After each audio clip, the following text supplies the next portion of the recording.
Om Vakratunda Mahakaya Surya Koti Samaprabha Nirvignam Kurume Deva Sarvakaryeshu Sarvada Saraswati Namastubhyam Varade Kamarupini Vidyarambham Karishyami Siddhir Bhavatu Me Sada Gurur Brahma Gurur Vishnu Gururdeva Maheshwaraha Guru Sakshat Param Brahma Tasmai Shri Gurave Namaha Om Sahana Bhavatu Sahana Bhunakto Sahaviryam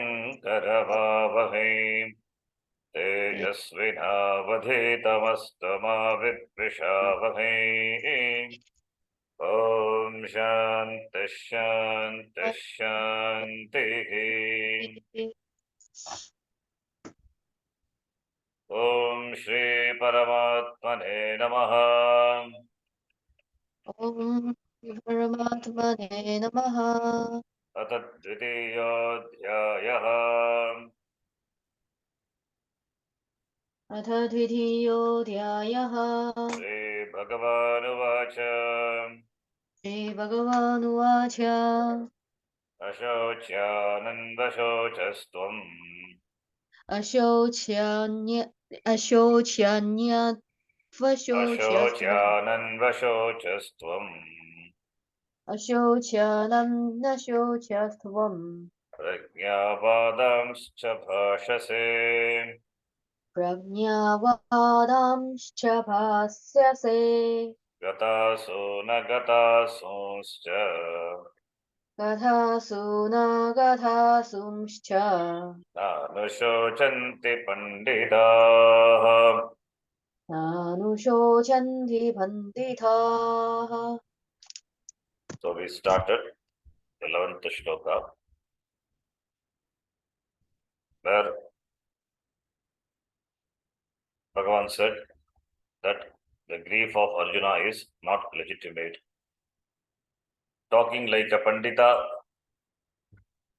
grieving for the people who are alive, who have gone, and who are alive. Gatasu nagatasu. Grieving for the living, grieving for the dead. Because panditaha na anushocanti, they do not grieve for the living, neither for the living nor for the dead. Because they know, really speaking, nothing comes and goes. What is continues to be, and what is you alone. Atma is always. Atma never subject to coming and going. Therefore, it is never subject to loss. When it is not subject to loss, there is a place for dukkham. There is no place for dukkham. And jnanis, panditaha, they know. Therefore, your grief is not legitimate. Iti Shloka. And now, here we are going to see twofold teaching methodology, pravritti and nivritti. Pravritti marga and nivritti marga. It is going to be elaborated in the third chapter also. Now here, in connection to the 11th shloka, here it is said, pravritti and nivritti, we will read that. The first portion of the Vedas is in the form of pravritti, that is Veda Purva, meaning that you engage yourself in positive pursuits in order to accomplish certain ends which you do not have now and want to accomplish. Veda Purva, first portion of the Veda, it is meant for gaining the Purushartha, Dharmartha, Kama Purushartha. Wanting to gain which is not there now. Therefore, these pursuits may be in the form of progeny, wealth, another world, Maranantaram, Swargadi Loka, a better birth, and so on, all of which require appropriate effort to achieve the desired ends. This subject matter of the Vedas is in the form of effort-based pursuit in terms of action, therefore it is called Pravrityatmaka Shastram. That is Veda Purva. It demands action on the part of the seeker. The seeker is the person who seeks dharma, artha, or kama. Therefore, Pravrityatmaka Shastram, Veda Purva, otherwise called Karma Kanda. The karma enjoined the first portion of the Veda is threefold from the standpoint of the means of doing it. Karma can be done through body, can be done through speech.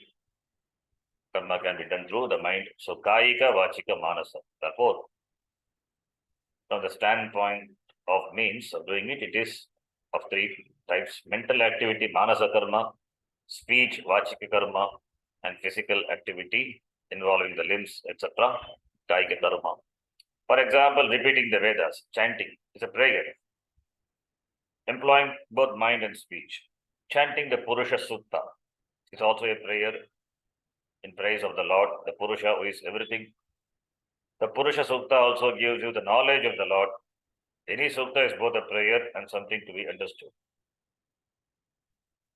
Chanting is a karma, which is Vachika. However, chanting can also be an Anga or part of a ritual. Anga means part of a karma. For instance, a Pandita may chant Purusha Sutta line by line while offering a flower or some other oblation. Thus, the same mantras can be chanted themselves forming a prayer or used as part of a ritual. This threefold karma, Kayika, Vachika, and Manasa, is the subject matter of the first portion of the Vedas and is what is meant by pravritti, what you must do to accomplish certain desirable ends. The last portion of the Vedas called Vedanta, the Upanishads, Jnana Kanda, last portion is called Jnana Kanda, which contains Upanishad. It is Nivrityatmaka Shastram, in the sense that is purely in the form of negation or withdrawal. Pravritti is engagement, nivritti is withdrawal. The first part of the verse, which are presently studying, Ashochyan Anvashochastvam, which reveals the entire subject matter of the Gita, is also in the form of negation. In Pravritti, the doer, the karta, is retained. The karta is told to do certain things in order to accomplish certain results, whereas in the Vedanta portion, the very notion that I am the doer is questioned and negated. So, karta is strengthened in pravritti and karta is negated. Kartrutvam is negated, not karta. Kartrutvam is negated in Vedanta. Here also, there is something to be accomplished, where in Vedanta, that which is not already accomplished by you, the karta, the accomplishment is negation of the doership in the wake of the knowledge of Atma. But there is a difference in the accomplishment. This is praptasya praptihi, siddhasya siddhihi. This accomplishment is only negation of the doership. Not something is really accomplished, it is accomplishing the already accomplished. That's why it's jnana. Accomplishing the unaccomplished, that is through karma. Accomplishing the accomplished is through only jnana. This portion of the Veda, which says that you are the reality of everything, that you are the whole, is in the form of negation, nivritti, in the sense that all the notions that you superimpose upon yourself, Atma, are negated. Therefore, this part of the Veda is in the form of knowledge, jnana, leading to the negation and recognition of what I am not and appreciation of what I am. Sorrow is something that is superimposed upon the Atma due to non-recognition of the nature, the reality, Swarupa of the Atma. Therefore, all sorrow is really without reason, because sorrow itself has its roots only in non-recognition of the self and confusion. The world Anatma cannot cause you sorrow, nor Atma can be a source of sorrow. Thus, this verse starts with a negative particle, nanj. Ashochya, nashochya, it is nanj, negative particle. Meaning not ashochya, which means nashochya. Generally, a nun should not be the first word of any shastra. Negative particle. Negation not being an appropriate beginning. A shastra should begin with something positive. Here, a shastra begins in the form of nivritti, begins with nanj. It begins with the word ashochya, meaning that nothing is deserving of grief. Because Arjuna was in sorrow, the word ashochya is extremely relevant here. Shastra, the teaching begins with nanj, important, because the focus is on removal of sorrow, which is not legitimate. If it is legitimate, then nanj would not be there. If it is legitimate, then sorrow is, being sorrow is fine. But sorrow, neither it can be of the Atma nor Anatma can cause sorrow. Therefore, it is not legitimate. The Lord is called Hari because he is the one whose grace removes everything. Arati iti harihi. What arati? Papam. Papani. The Lord is a robber, a remover of all your problems, duritas, of everything that you don't want. Lord Vishnu is called Hari and Lord Shiva is called Hara. Both their names originate from the root Hrudhat, Hrud, to rob, to remove, Arati, iti, Haraha or Harihi. So Papam Arati, that's why it's called Harihi, Arati, Haraha, iti, Hariharaha. Sorrow is not reasonable. Arjuna is told, you are aggrieved for no reason. Anvashochaha Ashochyan Prati. You have entertained grief with reference to situations which do not demand any grief on your part. Bhishma and Drona can take care of themselves. You need not have any grief on their behalf or for any other reason. If you understand everything from the standpoint of Atma, there is no sorrow. From any other standpoint also, sorrow is not reasonable. It is not that Arjuna was advised to have no sorrow. Such advice would not have been proper. Therefore, we should not say that we should not be sad, because the Gita says so. Not as the Shastra says that it is not proper to be sad. It says there is no reason for sadness. Meaning, the sadness, sorrow is something is to be inquired into and understood. Two orders of reality. The Gita says that you have entertained grief for which there is no reason, because neither the Atma nor Anatma is a source of sorrow. This statement must then be proved, which the Gita Shastra does by revealing the Atma, whose nature is fullness, Ananda Swarupa, cannot be affected by Anatma, Mithya, because the very existence of Anatma depends on Atma, Satya. Atma, Satyam, Anatma, Mithya. Why it is called Mithya? Because its existence depends on Atma. Therefore, the truth of everything is Atma. Anatma depends on Atma, Satya. Therefore, Anatma cannot cause sorrow. And Atma cannot cause sorrow because it is Ananda Swarupa. Therefore, grief is not legitimate. The Atma then is not going to be affected by Mithya. Just as an imaginary snake you see on the rope cannot affect the rope. If the rope is wet, it is wet, because it has not been made so by the sliminess of the snake you see sitting on top of it. Atma is not affected by anything that has been superimposed upon it. The superimposition is kalpita. It is imagined. Anatma is superimposed on Atma, and Atma, therefore, is looked upon as something sorrowful, or sorrow, or sad, sorrowing. So, therefore, it is mithya, it is superimposed, it is not of the Atma. Neither belongs to Atma and Anatma, because it is Anatma, mithya. Therefore, also it can be negated. Therefore, the basis, Adhisthana, Satya is not affected by mithya. Adhishthanam, the Adhara Atma, Satya Atma is not affected by mithya, Anatma. Mithya depends on the Atma for its existence and sustenance, for its fuel, its very fibers of being.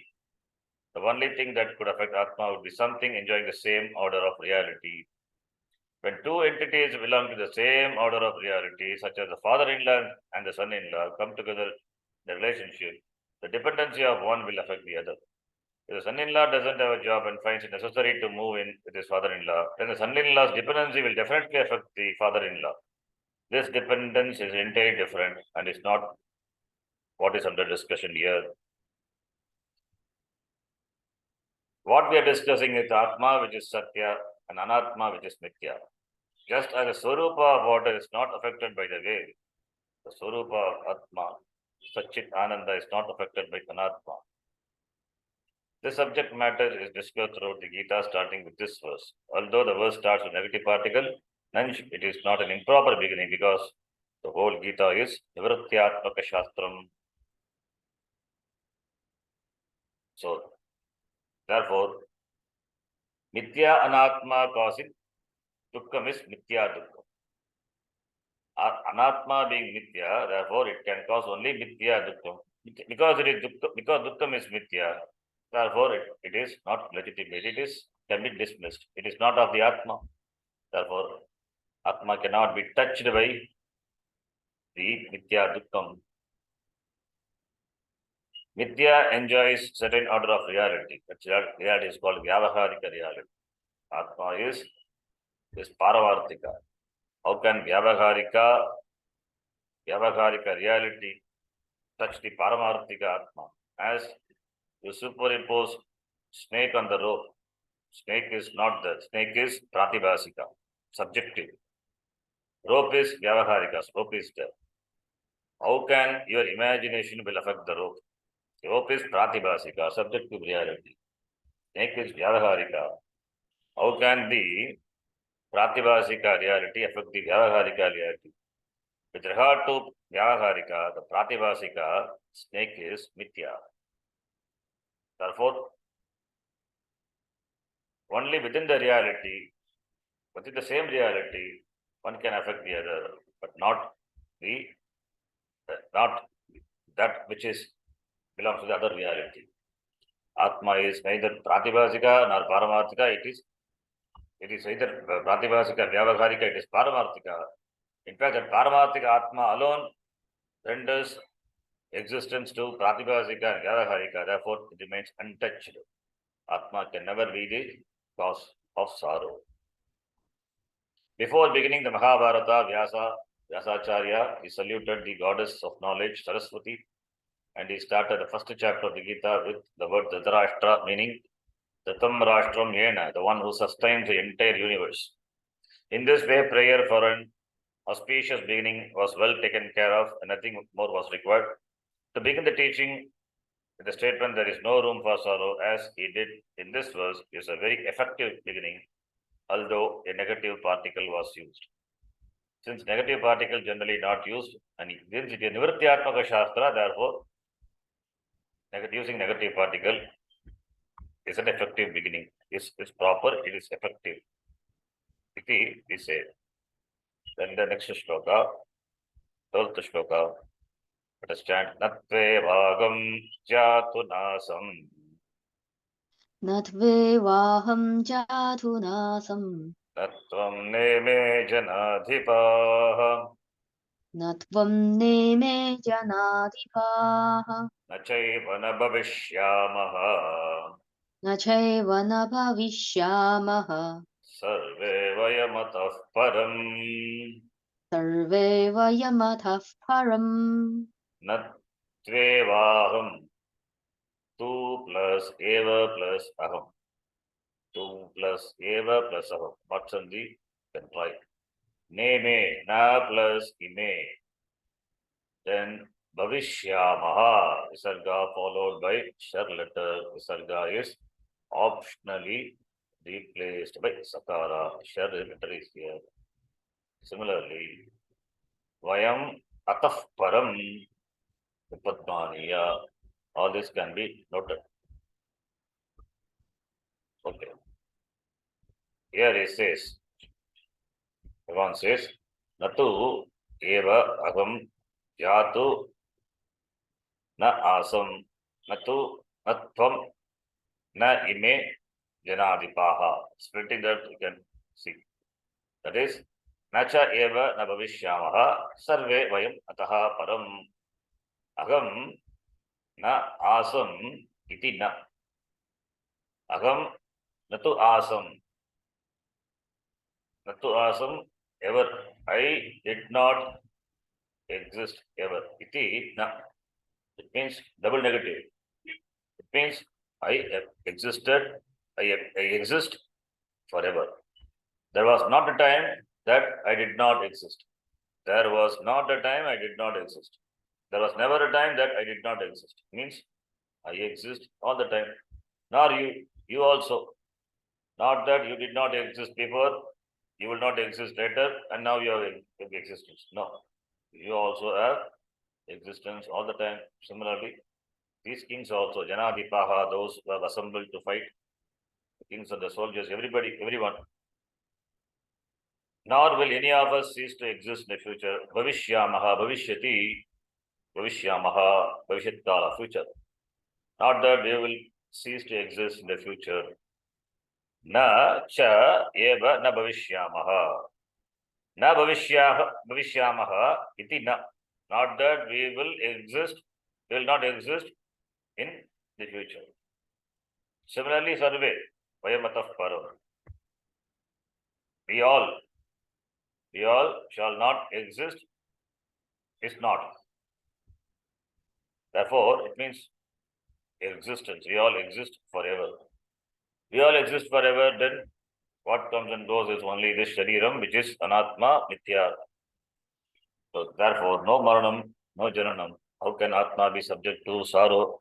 How can atma be subject to samsara? That Pandita knows, Jnani knows. Therefore, they will not worry. If you worry, then you are not a Pandita. If all these people are going to die, how can it be said that they do not cause sorrow for the bereaved? Surely, since they are going to die, they must be the cause of sorrow, shochya. Even those who are not on the battlefield are shochyas, they too are eventually going to die. Those who have not come to the battlefield, people who have stayed back in their houses, they are also going to die only one day. Addressing this doubt, Krishna shifted the discussion to the vision of Atma. His statements were not meant as an argument to kill, but rather to provide an understanding of dharma so that what was to be done could be done. Since Arjuna also wanted absolute shreyas, Krishna talked about the nature of Atma. He said there is no time that I did not exist. To say that I did not exist at some time is not true. I always existed. I always exist. Krishna was obviously therefore not an ordinary person. He was an avatara. He could say, I always exist. But the same thing he said of a jiva like Arjuna.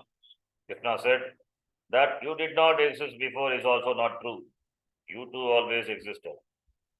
Being a prince, Arjuna was also not an ordinary person. Krishna therefore went on to say that all the stalwarts standing before them on the battlefield, the leaders of the people, chieftains, commanders in chief, and all the other soldiers had also always existed. What Krishna was saying in this verse is that all of us are eternal. We all exist forever. I was there before, and you were there before, as we were all these other people, as were all these other people. In his vision, they were all there before. The next question would be, what about later? What about in the future? We might have existed before, but we may not exist later, after the war. We may not exist. Will there be a time in the future when I am not? Krishna says, no. After the destruction of the body, you will continue to exist. Birth and death in terms of the vision of the Gita. We have a concept that everyone is born, and we have a horoscope to prove it.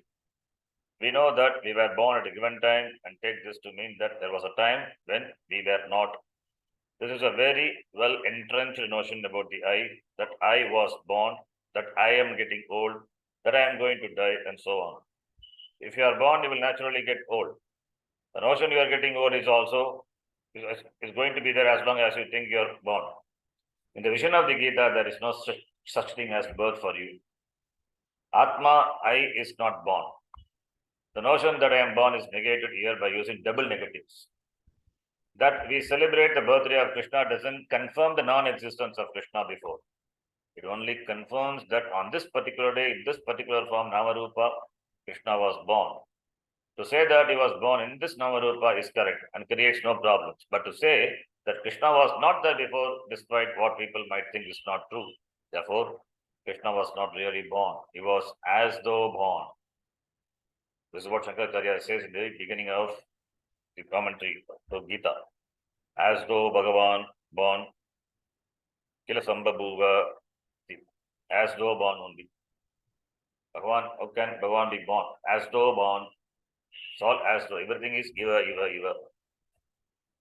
Krishna went on to say that it is also not true to think that you were not there before, because there was no time that you were not there. Krishna told Arjuna that he too essentially was timeless, not bound by time, and that everyone else was as eternal, as existent as Krishna was. Similarly, we always think that we will not exist later, a conclusion that calls for lamentation. This notion is also not true. Krishna said, whatever form you take yourself to be, you definitely exist. As an individual, Jiva or Atma, you definitely exist. The Jiva-Atma, the individuality may not exist later, but as Atma, you always exist. Because the Jiva-Atma goes when a person is enlightened. Only Atma is meant to be taken here. It is in this sense that Krishna said to Arjuna, there was never a time when I was not, there was never a time when you were not, nor was there ever a time when all these leaders were not. Similarly, there will be never a time when all of us will not be. Does this mean then that this feud will continue forever because all these Atmas are going to be eternally there? No. The use of the plural here was only with reference to forms, upadhis. There was never a time when we were not there. Nor will there ever be a time when we will not be there. We can use pots and pot space as an example. The pots will come and go, but all the pot spaces will always be there because there is only one space. The words used in this verse, I, Agam, you, Tvam, and we, Vayam, and kings, Janadipaha, are all with reference to the bodies, Upadhi, seemingly enclosing Atma like many parts enclosing one space. Upadhi is a technical term. Upa samipe stitva, sviyam, sviyan dharman, rupan, anyatra adadati iti upadhi. That which imparts its qualities to another by staying close to it, like the flower, the hibiscus flower, transfers its color to the colorless crystal. The colorless crystal appears red because of the proximity of the hibiscus flower. That's an example for Upadhi. Therefore, colorless crystal appears red color because of the Upadhi flower. So therefore, Atma like space, it is one ekam, seemingly divided into different bodies. So therefore, bodies come and go, but like Akasha, the space within the Gata, not affected because of the Gata. Similarly, the Atma is not affected. Then this may cause doubt. The shloka, I, you, we, things, many are there. Therefore, many Atmas are there. No, there are not many Atmas. If there are many Atmas, then Dvaitam will work in. You are different from me. Again, it is a limitation. You are a body is a limitation. You are as an Atma, different from me, is also a limitation. You are limited by the second person, other person. So, as a body, you are limited. As another Atma, because there are so many Atma, you are also one Atma, you become limited. Then that is samsara only. Therefore, dukkam only. Only when there is second thing, dukkam comes. Dvaitarhi bhayam bhavati. Then what about Atma? So many Atmas. It's not so many Atmas. That's why this example, Drishtanta is given. Like one space enclosed by so many parts. Space is only one. Similarly, Atma is only one. Seemingly, it seems to be many. Like the pot space. Because of many parts, there seems to be many spaces. There is no plural for space, in fact. Each pot having one space. Similarly, this body, the Upadhi, seems to divide, seems to bring in the plurality of Atma. Therefore, Atmas are not many.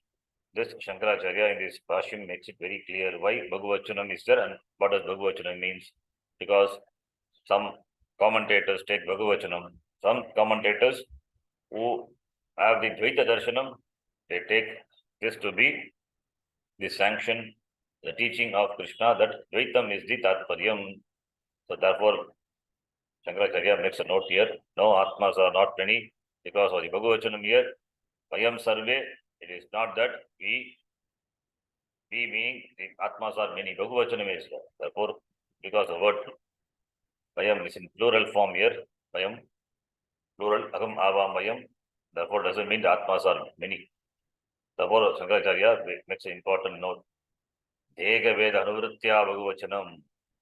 Because the bodies are many, therefore Bhagavachanam is used. Not Atma Veda Abhiprayena, not with reference to Atma. Atma is Ekaha, Advaitaha iti. We will read Atmas are not many. Important point to be noted. It makes this note. Veda Anuvritya Bhagavachanam. Vayam sarve iti in the shloka. Na Atma Veda Abhiprayena. Atma cannot have Veda. If it is Veda, then it is samsara only. Therefore, Abheda Atma. Atma is Abheda. Dega Veda, yes. Upadhis are many. Therefore, there is Veda difference. Therefore, only samsara. Atma doesn't have Veda, doesn't have division. Atmas are not many. Therefore, there is no samsara for Atma.